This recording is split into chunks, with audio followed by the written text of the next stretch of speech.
खबरों में आगे बढ़ते हैं और लखनऊ से ही अगली बड़ी खबर से आपको रूबरू करा देते हैं, जहां सीएम योगी ने आज बुलाई अपने मंत्रियों की बैठक। मंत्रियों के कामकाज का लेंगे हिसाब किताब। तो सीएम योगी सभी मंत्रियों को देंगे अहम संदेश। लोकसभा चुनाव को देखते हुए तय होगी जिम्मेदारी। तो सरकार की योजनाओं को प्रभावी अमल में लाएंगे और कैबिनेट बैठक के बाद होगी मंत्रियों के साथ बैठक। तो बड़ा अपडेट आपको बता रहे हैं, जहां सीएम योगी आदित्यनाथ बैठक करेंगे तो कैबिनेट की बैठक होगी, उसके बाद मंत्रियों के साथ भी बैठक करेंगे सीएम योगी आदित्यनाथ। तो कैबिनेट बैठक के बाद मंत्रियों के साथ बैठक की जाएगी और यहां पर योजनाओं को प्रभावी अमल है उसमें लाया जाएगा। हालांकि यहां से देखा जाए तो लोकसभा चुनाव 2024 की भी तैयारी सीएम योगी आदित्यनाथ कर रहे हैं, क्योंकि सभी मंत्रियों को वो अहम संदेश यहां पर देंगे और इसके जरिए ही लोकसभा चुनाव को देखते हुए जिम्मेदारी तय की जाएगी। तो सरकार की योजनाओं को प्रभावी और अमल बनाने के लिए यहाँ पर संदेश भी दिया जाएगा। यहाँ पर लेखा जोखा देखेंगे वो किस तरीके से काम यहाँ पर हुआ है। मंत्रियों की बैठक अब उन्होंने बुलाई है, तो आज मंत्रियों की बैठक बुलाई है, कामकाज का हिसाब किताब आज सीएम योगी लेंगे। और इस पर विस्तार से जानकारी के साथ पवन सिंह हमारे साथ हमारे सहयोगी लाइव जुड़ चुके हैं, तो उनसे ही जान लेते हैं। पवन, सीएम योगी कैबिनेट की बैठक के बाद मंत्रियों की बैठक बुलाने जा रहे हैं, कितनी अहम ये बैठक, और देखा जाए तो लोकसभा चुनाव की को लेकर कहीं ना कहीं यहाँ पर जिम्मेदारियां भी सौंपी जाएंगी? जी बिल्कुल प्रियंका, आज मुख्यमंत्री ने कैबिनेट बैठक बुलाई है और उस कैबिनेट बैठक के बाद ही जितने भी मंत्री हैं उत्तर प्रदेश के, उनके साथ बैठक करेंगे और उनसे उनके विभाग के काम काज का जायजा लेंगे कि उनके विभाग में काम की क्या प्रगति है और किस तरह से उनका काम करने का नजरिया है, काम को धरातल तक उतारते हैं। सबसे बड़ी बात है कि मंत्रियों के जो काम काज का इससे पहले का था, पिछले रिजिम में माननीय मुख्यमंत्री जी इन सभी का जायजा लेते रहे और उनको गाइड करते रहे किस तरह से काम करना है।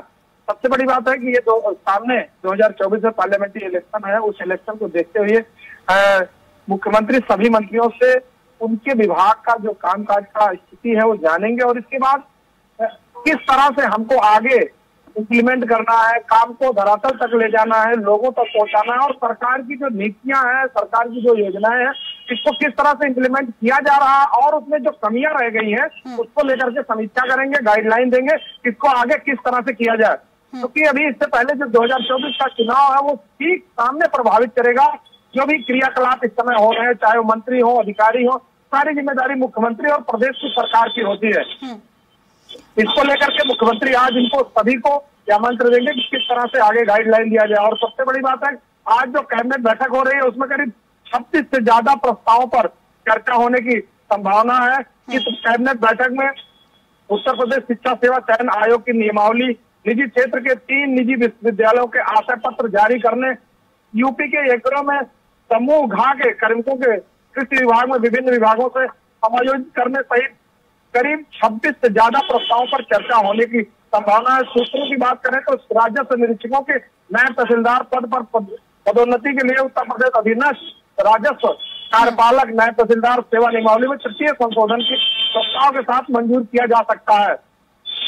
सबसे बड़ी बात है, इस कैबिनेट में जो भी प्रस्ताव अभी आने हैं उसमें बाकी विभागों से भी लिया गया है, क्योंकि 2024 का जो पार्लियामेंट्री चुनाव है उस चुनाव को देखते हुए बहुत सारी स्थितियां हैं जिससे निर्णय लेना है और विभागों में जो वैकेंसी है या उनकी जो काम है उनको सही ढंग से सुचारू रूप से धरातल तक पहुंचाने का काम करेंगे। जी प्रियंका। बिल्कुल पवन जी, जिस तरीके से हम देखें कि यहाँ पर जो मंत्रियों की बैठक की जा रही है, तो राजनीतिक गलियारों में किस तरह की हलचल आप देख पा रहे हैं? किन मंत्रियों को लोकसभा चुनाव की जिम्मेदारी सौंपी जा सकती है? देखिए, बिल्कुल सही कह रही है प्रियंका, आज विधानसभा सत्र का पहला दिन है।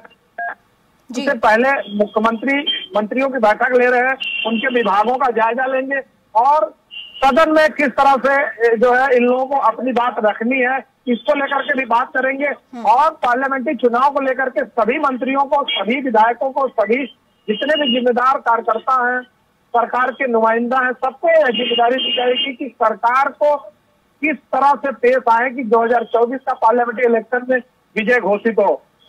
सरकार और संगठन इससे पहले भी मिल करके बहुत सारे ऐसे काम कर रहे हैं। मुख्यमंत्री खुद प्रदेश के सभी जिलों में जो दौरा करते हैं उस दौरे में कहीं न कहीं से उसके पीछे 2024 के पार्लियामेंट्री चुनाव इलेक्शन को देख करके ही किया जाता है। इसके बाद अभी मुख्यमंत्री सभी जिलों में कुछ न कुछ सौगात देते जा रहे हैं।